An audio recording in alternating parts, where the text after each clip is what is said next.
주님의 조를 찾을 수 있게 하시니 감사드립니다. 이 시간 저희의 마음과 정신이 온통 주님의 성결로 채워지기를 원합니다. 십자가를 지고 골고다 언덕을 오르시는 주님을 따라 저희도 제 몫의 십자가를 지고 잠잠히 걸어갈 수 있는 주의 성들이 되게 하옵소서. 그것이 오직 하나밖에 없는 구원의 길임을 깨닫고 가시 멜루관을 쓰신 주님을 바라보게 하옵소서. 주님, 사순절의 하루하루를 보내면서 홀 많은 저의 모습을 발견합니다. 주님의 고난에 탐내하는 시간이 너무도 적음을 고백합니다. 영적 훈련의 기회에는 이리저리 핑계하며 기피하는 저희의 모습이 아닌지요. 거짓으로 경건한 채 하며 살아가는 저희의 모습을 보시고 주님은 얼마나 아파하시겠습니까? 주님을 기만하는 것이 습관화되어 있는 저희들을 용서하여 주옵소서. 이번 사순절 기간 동안 주님의 십자가를 생각할 때마다 새로운 감동과 믿음으로 주님을 본받게 하시고 고난도 기쁨으로 여기며 생활할 수 있는 저희 모두가 되게 하여 주옵소서. 예루살렘을 보시며 통곡하시던 주님의 모습을 생각하며 제약에 지키고 있는 이 민족을 보며 가슴 아파할 수 있는 저희 모두가 되게 하옵소서. 영혼을 사랑하사 죽기까지 사랑하신 주님의 사랑을 본받아 작은 사랑이라도 실천할 수 있는 저희 모두가 되게 하여 주옵소서. 주님의 몸된 교회 안에서 저마다 가슴을 찢는 회개의 자리가 넘쳐나기를 원합니다. 주님의 고난을 생각하며 금식도 할 수 있게 하시고 주님의 고난을 체험하는 일에 참여할 수 있는 저희 모두가 되게 하여 주옵소서. 그러므로 저희의 구원이 어떻게 이루어졌는가를 뱃속 깊숙이 깨닫는 기간이 되게 하옵소서. 세속의 패턴들이 믿음의 패턴으로 바뀌어질 수 있게 하시고 육신의 시각이 영적인 시간으로 변화되는 계기가 되게 하옵소서. 또한 지금 오미크론으로 힘들어하는 저희 교회 모든 가족분들에게 우리 예수님의 보혈의 피로 깨끗이 씻어주셔서 후유증으로 고생하지 않도록 지켜주시옵소서. 아멘. 또한 김수희 목사님과 동료님이 미국으로 떠나는 길을 살펴주시고 그곳에서도 건강을 유지하여 앞으로 건강한 모습으로 한국으로 돌아올 수 있도록 아버지 걸음마다 함께하여 주시기를 간절히 기도하며 우리 주님께 올려드립니다. 오늘도 십자가의 피 묻은 복음을 전하시기 위하여 단위에 서시는 목사님을 기억하시고 붙들어 주셔서 말씀을 듣는 자 모두가 다시 한번 주님의 사랑을 체험하고 믿음의 걸음을 옮길 수 있게 하여 주시옵소서. 이미 예배가 시작되었습니다. 주님, 주의 성령께서 저희들 가운데 운행하셔서 저희의 약함을 도와주실 것을 믿사옵고 예수 그리스도의 이름으로 기도합니다. 아멘.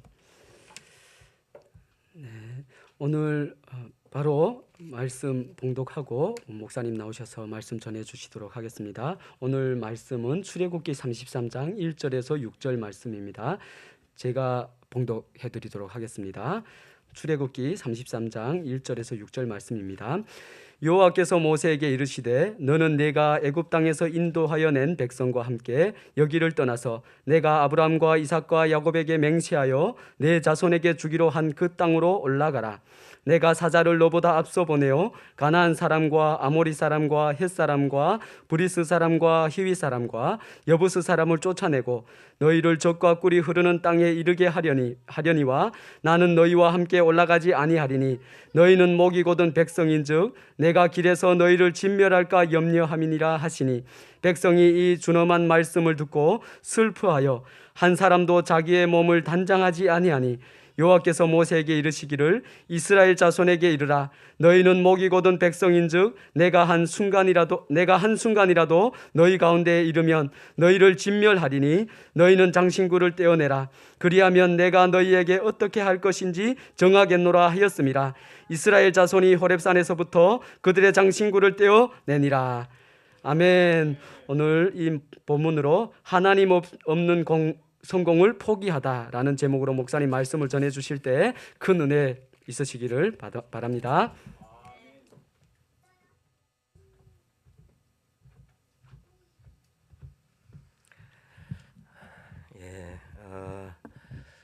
코로나 상황이 점점 심각해지는 것 같습니다. 또 코로나가 이제는 함께 살아가는 또 코로나와 우리는 이제는 떼어질 수 없는 그런 관계로 진행되고 있는 것 같습니다. 어제 뉴스에 보니 전 세계적으로 지금 코로나 확진자가 4억 5천만 명이 지금 넘어되는 것 같고 그 중에 600만 명의 그 사망자가 나왔다고 합니다. 또 우리 대한민국에서만 만여 명의 또 사망자가 있었다고 이렇게 합니다. 정말 2000년도 이후로 사스에 메르스에 또 이렇게 코로나에 그 주기가 과거에 많은 학자들이 그래요. 과거에는 뭐 50년, 60년 주기로 이런 전염병이 돌았다면 지금은 너무 주기가 더 빨라지고 있다. 그래서 코로나가 끝이 나면 또 이어서 어떤 것이 올지 모른다라고 이야기를 합니다. 거기에다가 또 우크라이나와 또 러시아 전쟁 가운데 또 많은 사람들이 신음을 하고 있는 것을 우리가 보게 됩니다. 참 이 세상은 정말 그 고난과 고통의 연속이고 아픔과 또 외로움의 연속이기도 한 것 같아요. 그런데 우리 하나님을 믿는 사람들은 그 고난에 너무 지나치게 집중할 필요는 없습니다. 왜냐하면 하나님 믿는 사람들에게 있어서 고난은 최종 단어가 아니에요. 하나님은 이 고난을 통해서도 일하실 것이고 우리를 더욱더 하나님 앞에 더 겸손하게 또 하나님 앞에 더 가까이 갈 수 있도록 또 하실 것입니다. 그래서 모든 것은 하나님이 끝을 내야 끝이 나는 거죠. 그래서 우리가 고난 앞에서 두려워하지 말고 너무 지나치게 극단적으로 두려워할 필요는 없습니다. 특별히 이 고난이라고 하는 것은 당할 때보다 지나간 후에 후유증을 더 많이 남기죠. 전쟁보다 전쟁이 끝난 후에 뭐 미군 같은 경우는 그 전쟁을 할 때 거의 뭐 전투원 사망률이 낮습니다. 그런데 전쟁 끝나고 나면 그 군인들이 그 마음속에 그 트라우마로 인해서 스스로 목숨 끊는 사람들이 그렇게 많다고 해요. 이 세상에 살아가는 가정에 고난을 피할 수가 없지만 그 고난을 통해서 무엇을 얻느냐? 하나님 믿는 사람들은 그 고난을 통해서 일하시는 하나님을 만나게 될 것이고 또 그 고난에 너무 집착을 하다 보면 우리 인생은 너무 허무하다고 느껴지는 거죠. 그래서 너무 극단적으로 고난을 두려워할 필요는 없습니다. 오미크론 뭐 이어서 또 델타 크론이라고 나왔다고 하기도 합니다. 그런데 결국은 이 모든 것도 지나가게 될 것 같습니다. 특별히 우리 교회가 이제 한 몇 주가 지나면 뭐 거의 한 번씩 앓지 않겠습니까? 대부분이 그러면 이제는 또 편하게 다 예배 드릴 수 있는 시간이 점차 다가오고 있는 것 같습니다. 자, 오늘 말씀을 보면 이런 뜻이죠. 하나님께서 32장의 우상을 섬긴 사건 때문에 큰 아픔이 있었습니다. 이스라엘 백성들 하나님과 이스라엘 백성들 사이에 맺었던 그 언약 그 돌판이 깨어지고 또 거기서 레위인들이 그 앞장에 서서 우상을 섬겼던 사람들을 또 3천 명이나 또 이렇게 살육하는 그런 사건이 생깁니다. 그리고 나서 오늘 이어서 지금 진행되는 말씀인데 올라가라라고 이야기를 해요. 가라. 내가 약속했던 것처럼 보내겠다. 그리고 천사도 함께 보내겠다. 그래서 얻게 하겠다. 그렇지만 나는 안 가겠다. 이런 말씀이죠. 이런 말씀. 그런데 이스라엘 백성들은 그 소리를 듣고 엄청 놀랐어요. 여기서 준엄한 말씀이라고 했는데 준엄한 말씀을 듣고 슬퍼했다라고 하는데 이 준엄한 말씀의 그 히브리어도는 나쁘다, 재앙이다 이런 뜻이에요. 재앙적인 이야기다. 이스라엘 백성들이 애굽에서 해방이 돼서 나와서 광야를 통과해서 젖과 꿀이 흐르는 땅이라고 하는 그 꿈을 이어서 달려가고 있지 않습니까? 그런데 그것을 다 성취해 주겠다. 그렇지만 내가 너희와 함께 하지 않겠다라고 하는 것을 성경에서는 재앙으로 받아들이고 있어요. 재앙으로. 우리의 구원의 문제를 우리 살펴볼 수 있는 말씀이죠. 구원의 말씀. 무엇이 구원이냐? 단순히 죄에서 해방이 됐다. 나는 죄에서 해방이 됐고 거룩한 백성이 됐다. 그것만이 구원이 아니죠. 구원은 그런 과정은 있을 수 있겠지만 가장 중요한 것은 우리 오늘 그 성시 교독에서 했던 것처럼 그리스도와 함께 내가 죽는 거예요. 내가 죽고 연합이 되는, 우리 하나님 앞에 연합이 되는 거예요. 하나님의 백성이 되는 것이고 하나님의 그 소유가 되는 것. 그리고 과거에 나는 다 내가 추구했던 모든 것, 내 꿈과 비전과 내 소원과 내가 갖추고 있는 나라고 하는 모든 것들 다 주님 앞에 죽고 내가 주님 앞에서 다시 연합함으로 태어나는 것. 그것이 사실은 구원이라고 하는 거죠. 오늘 본문 말씀에서 사실은 그것을 이야기를 해주고 있어요. 이 사람들에게 구원이 단순히 출애굽만이 구원이 아니고 젖과 꿀이 흐르는 땅을 얻는 것만이 구원이 아니다. 우리가 북한에서 떠나온 것만이 구원이 아니고 대한민국에 도착하는 것만이 구원이 아니다라고 하는 거예요. 진짜 구원은 우리가 이 땅에서 살아가면서 하나님의 백성, 하나님의 소유로 살아가는 것, 하나님의 나의 주인이 되는 것, 그것이 진정한 구원이다라고 하는 것이죠. 그래서 오늘 저는 하나님이 없는 성공을 포기하다라는 제목으로 이렇게 말씀을 나누기를 원하는데요. 정말 우리가 간절할 때, 강을 넘을 때, 뭐 대한민국으로 올 때 얼마나 많이 간절한지 몰라요. 없는 신도 막 구하는 분들도 꽤나 많이 있어요. 그런데 그 신은 무엇이냐면 성공을 위한 신이에요. 성공을 위한 신. 결국은 내가 도착하기 위해서 그 신이 나를 보호해 주기를 바라는 그런 신앙이죠. 우리 예수 믿는 사람들도 자칫하면 여기에 빠질 수도 있습니다.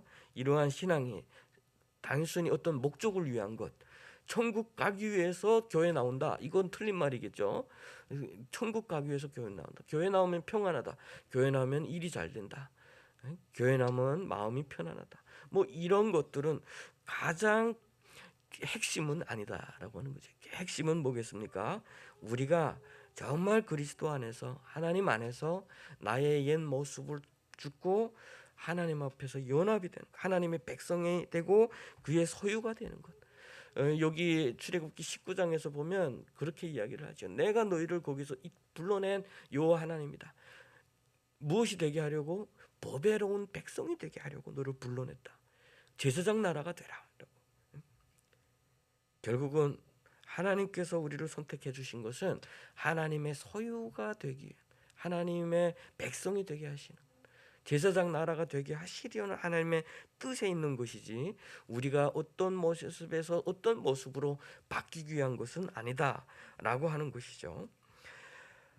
제가 지난 한 1년이 됐습니다. 지난해 6월 달에 저 부산에 가서 어느 교회 가서 설교를 했습니다. 설교를 했는데 제일 앞에 앉아 계시던 어떤 그 집사님이 계셨어요. 말씀을 너무 이렇게 집중해서 잘 들으시고 그랬는데 설교를 끝나고 내려왔더니 저한테 와서 목사님, 저도 북한에서 왔어요, 이렇게 하는 거예요. 그러면서 그 해산에서 왔다고 하면서 저에게 연락처를 달라고 그래요. 전화는 하지 않겠습니다. 그러면서 뭐 훗날에 저한테 그 감사도 전하고 또 커피도 보내주시고 뭐 그 돈도 보내주시고 이랬던 집사님이세요. 그런데 얼마 전에 저한테 카톡으로 긴 편지를 저한테 보내왔습니다. 제가 편지를 한번 읽어드리도록 하겠습니다. 목사님 안녕하십니까? 오늘은 제가 저만의 초막절로 이름 지은 날입니다. 왜냐하면 제가 살던 곳인 북한 땅 해산은 매일 낮 12시부터 1시까지 압록강 물을 뚫을 수 있는 시간인데 2007년 3월 7일 12시에 물 기르려 나온 것으로 위장하고 압록강을 건너서 지금과 같은 오늘이 있기 때문입니다. 생각해보면 엄청나기가 그지가 없네요.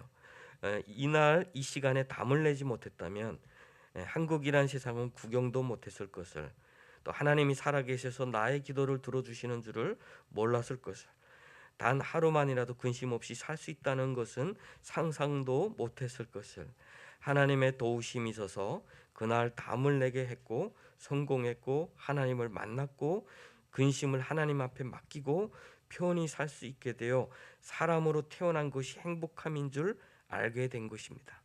이 좋은 날, 이루 말할 수 없는 참으로 행복한 오늘, 지옥에서 천국으로 운명을 바꾸어 주신 하나님께 작은 무엇인가 드리면 마음이 개운할 것 같아서 제가 오늘을 잊지 않았음을 이것이라도 보고 드리고 싶어서 목사님께 작은 금액을 드리려 하니 저의 마음을 이해해 주시고 받아주시고 같이 기뻐해 주시면 감사하겠습니다. 긴 글 미안합니다. 저는 현재 너무 좋은 환경이라 육체적 마음, 즐거움, 편안함에 자꾸 넘어지면서 삽니다. 하나님께 감사함이 아닌 속죄함도 담았습니다. 목사님의 설교를 하여 누군가에게는 하나님을 만나는 놀라운 날로 기록될 수 있게 해주시기를, 하나님을 믿는 우리가 만나는 모든 날들이 변함없이 좋은 하루로 기억되길 바라면서 탈북 15년 차 누구 올림 이렇게 해서 편지를 보내오고 저한테 10만 원을 이렇게 쭉 보내왔더라고요. 제가 이 편지를 받으면서 마음에 얼마나 울림이 있었는지 몰라요. 야, 이렇게 사시는 분들이 있었구나. 왜냐하면 그때 저에게 저는 지금 앞으로 목사님 같으신 분들이 이제 북한으로 올라가면 따라 들어가서 교회를 세우는데, 고향에 교회를 세우는데 헌신하겠습니다. 그렇게 하셨던 분이거든요.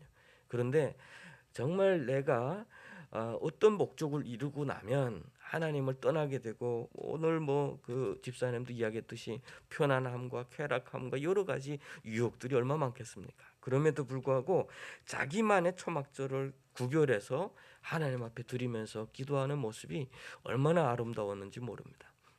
정말 고난스러울 때, 또 역경이 있을 때 우리는 쉽게 하나님 앞에 나가죠. 그때는 내 힘으로 안 된다는 것을 환경이 나에게 이야기를 해주기 때문에 그때는 하나님이 필요하다고 믿습니다. 그런데 막상 평안한 삶에 오게 되면 그때부터는 나의 욕망, 내가 하고자 하는 것들이 하나님을 향한 신앙보다 더 많아질 때가 더 많죠.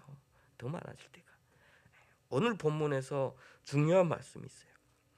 이 말씀을 듣고 이 준엄한 말씀을 듣고 이스라엘 백성들이 마음에 찔려서 마음에 단장하지 않았다라고 해요.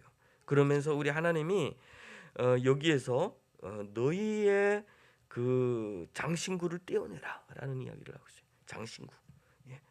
여기서 아디라고 하는 그 장신구가 어떤 단어냐 살펴보니까 뭐 장신구라고 하기도 하고 폐물이라고 하기도 하고 힘이 아름다운이라는 뜻도 담기고, 여기에는 또 소원이라는 것도 담겨 있어요. 결국은 뭐겠습니까? 이 장신구는 오늘 내가 살아가면서 나를 나대게 하는 것들, 어떻게 보면 나의 스펙일 수도 있고요, 내가 가지고 있는 어떤 재물일 수도 있고요, 나의 경험일 수도 있고요. 이 모든 것을 우리 주님은 떼어내라라고 했어요. 왜냐하면 우상이라고 하는 것은 결국은 이 장신구에서 나왔기 때문이에요. 이스라엘 백성들이 하나님이 안 보이는 것 같을 때, 40주야가 모세가 보이지 않을 때 하나님의 인도하심을 따라왔던 그 지도자가 보이지 않을 때, 리더십이 무너질 때 이 사람들은 자기의 장신구를 의지해서 우상을 만들어내요. 오늘날 우리가 누리고 있는 이 삶의 평안함과 여유로움과 또는 뭐 여러 가지 유혹, 이런 것들이 결국은 내가 가지고 있는 이 장신구들로 인해서 결국 흔들리고 무너지고, 또는 그것들이 우상이 될 수도 있다라고 하는 것입니다. 사랑하는 인천 한나라 은혜교회 여러분, 우리에게 가지고 있는 내게 있는 그런 장신구는 과연 뭘까요? 내게 있는 장신구는 뭘까요? 하나님이 아닌 나로 나되게 하는 것, 나의 성품, 내가 가지고 있는 내 자랑이 될 수 있는 것들, 나는 이런 것들을 잘하고 나는 이런 것들을 잘 누릴 수 있고, 뭐 이런 것들이 아닌가요? 아니면 또한 내가 의지하고 있는 것들, 이것만 있으면, 내가 이 돈만 있으면 될 것 같고, 좋은 관계만 있으면 될 것 같고, 이 문제만 해결이 되면 될 것 같은 어떤 간절한 소원이 아닌가요?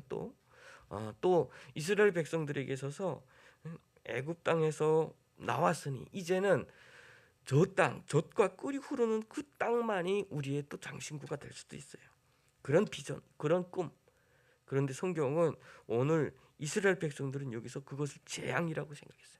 하나님이 함께 가지 않겠다라고 하는 것을 재앙으로 생각을 하고 자기를 단장하지 않는다고 그랬어요. 더 이상 자기 자신을 갖추지 않는다, 만들지 않는다라고 하는 거죠. 주목하지 않는다, 자기 자신에게 주목하지 않는다. 오직 하나님 앞에, 하나님이 함께 하시지 않는다는 그 재앙과 같은 그 말씀 앞에서 이 사람들은 하나님 앞에 두려움으로 나가고 있어요. 정말 그 누려야 할 것들이 정말 많아요. 대한민국에는 누려야 할 것들이 많고 가져야 할 것들이 많고 저는 북한에서 경제학을 배울 때 자본주의 시장이라고 하는 것은 일단은 뭐 불황과 호황과 여러 가지 원칙에 따라서 경기가 계속 돌아간다고 해요. 그런데 그것이 뭐냐면 과잉 생산, 사람들이 원하는 것들을 너무 많이 만들어내다 보니까 결국은 거기에서 경제 공황도 온다라고 이렇게 했어요. 그런데 제가 그때 생각했던 것이 사람이 원하는 것이 한계가 있을 텐데, 사람이 원하는 것이 그리고 그것을 조절하면 경제 공황을 늦출 수 있지 않을까 이런 생각을 사실은 했었어요. 그런데 한국에 와 보니까 이제는 뭐죠? 수요와 공급의 시장이 아니라 수요하도록 만들어내는 시장이죠. 과거에는 내가 필요한 것이 있으면 시장이 있고 물품이 있고 그것이 시장으로 인해서 돌아갔는데, 이제는 뭡니까?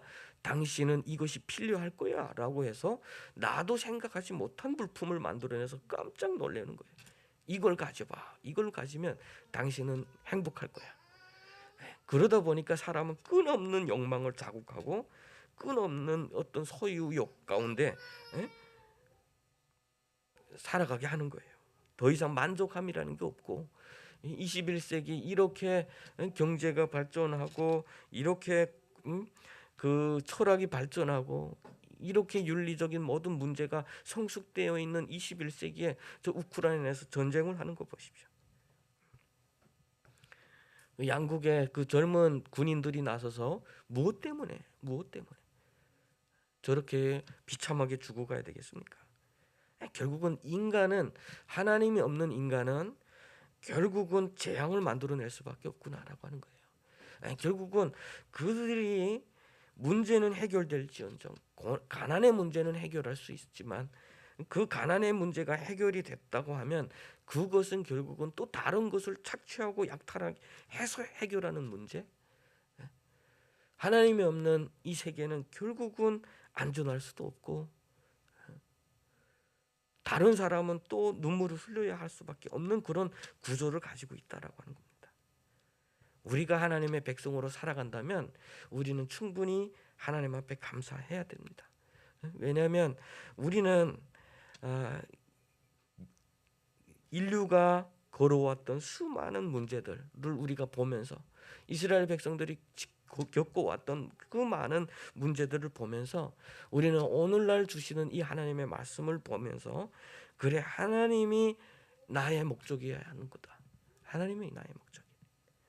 하나님과 동행하는 삶, 하나님의 백성으로 사는 삶, 하나님께서 원하시는 그곳에 내가 있는 삶.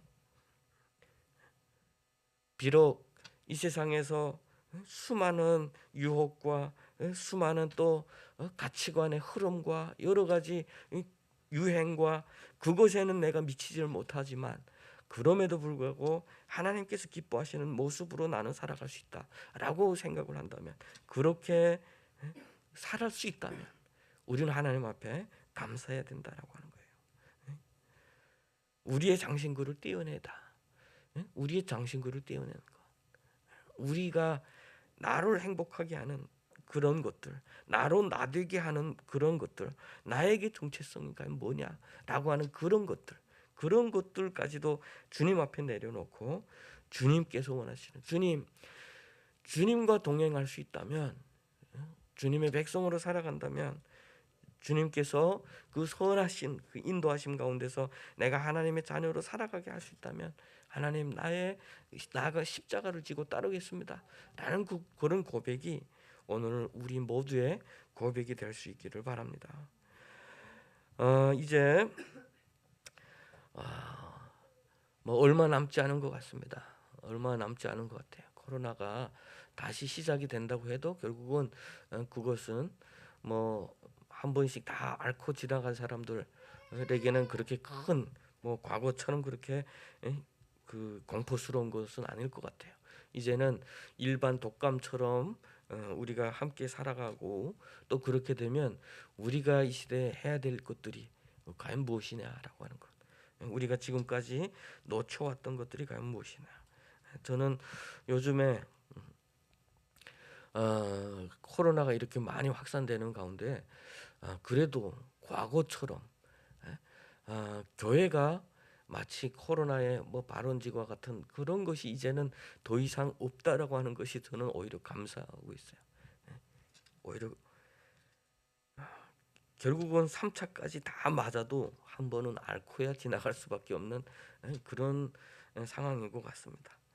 그래서 앞으로는 이것이 끝난 후에 우리는 이것 때문에 눌려 있었던 사람들, 코로나 때문에 눌려 있었던 사람들, 코로나 때문에 갇혀 있었던 사람들, 코로나 때문에 힘들었던 사람들에게 다시금 복음을 증거하고 다시금 하나님의 꿈이 나의 꿈이 되고 나의 비전이 되고 그러한 삶, 예수 그리스도의 그 성품이 나의 성품이 되는 삶, 그리고 이 시대에 우리 주변에서 살고 있는 아직도 하나님을 모르고 있는 사람들에게 예수 그리스도를 증거하는 삶, 그런 삶을 살아가는 우리 모두가 될 수 있기를 바랍니다. 결코 고난은 우리를 무너뜨리지 못할 겁니다. 고난은 무너뜨리지 못할 것이고 하나님은 하나님께서 계획하셨던 대로 우리를 젖과 꿀이 흐르는 땅으로 인도하실 것이고 그곳에는 늘 우리 가운데 하나님이 계실 거예요. 그것이 출애굽기잖아요. 그 진중앙에 우리 주님께서 머무시는 성전이 있는, 그래서 그 성전이 함께 움직여서 결국은 이스라엘 백성들을 데리고 애굽 땅으로 가고 있지 않습니까? 우리 하나님께서 우리를 그렇게 인도하여 주실 줄로 믿습니다. 우리에게 우상으로 만들 수 있는, 우리의 우상이 될 수 있는 것들, 지나친 그것에 집중하지 마십시다. 우리가 가지고 있는 그런 문제들, 연약한 문제들, 그런 것을 다 내려놓고 주님 앞에서 우리의 장신구를 다 떼어내는 그런 은혜가 저와 여러분 가운데 있기를 바랍니다. 그것이 오늘날 우리가 코로나를 겪으면서 하나님께서 주시는 메시지가 아닌가라는 그런 생각을 하게 됩니다. 그래서 이것이 지난 후에는 우리가 하나님 앞에서 자유함을 누리고 또 그 자유함 가운데서 복음이 우리의 입술만이 아니라 진정으로 우리의 삶을 통해서도 전파되고 증거되는 그런 놀라운 은혜가 우리 모두에게 있기를 주님의 이름으로 축복합니다. 기도하겠습니다.